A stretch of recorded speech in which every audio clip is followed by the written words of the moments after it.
अरे बाबू हमारे भैले स्वर्गवासी हो।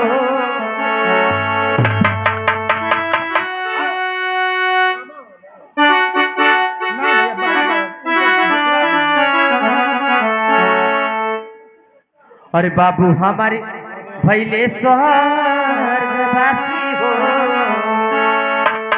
अरे बाबू हमार अरे भैले स्वर्गवासी तमन्ना उदास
घूमिए कि हाथ में गोड़ चलाई घर मालिका के एकदम पता ना एकदम पटागल हम लोग। देखी बार बार बाबूजी की आत्मा की शांति ना हुई। बाबूजी के दिल से हर भरी हर फुलरी फुलवारी बा कौन चीज कमी ना बाटे। बाबूजी सब कुछ बना के हाँ तब बाबू बनावल बा तब उनकर बेटवा अब पतो जमान बेटी के केहू को पता नहीं कि चलो सही सबका हो बाबू हमर भैले स्वर्गवासी मनवा उदासी भैले हो। हे बाबू हमर भैले स्वर्गवासी मनवा उदासी भैले।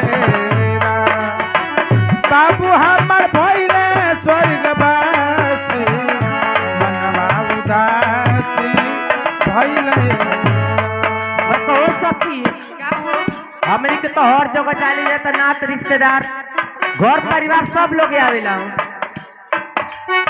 इज्जत केहू को पोते नहीं थे। घर मलिका रही है तना बाबूजी बना के गोर का देते केहू दुनिया में नहीं भूला खाली करो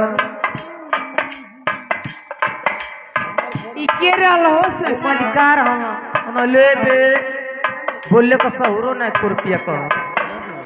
ई बाबूजी के बेटवा हाँ उससे बढ़िया तो ये देले रहता किन्नु से आई लाटा बाबू बाबू की न पाई अच्छी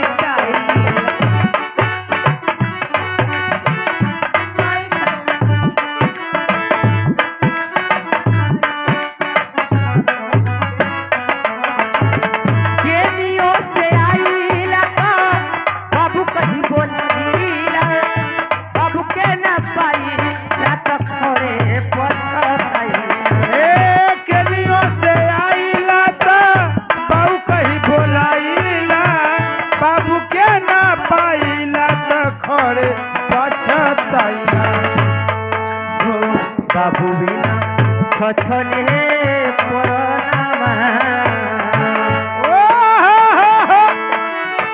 बाबू बिना छछने परनामा कतही न मना लहके हो बाबू बिना छछने पर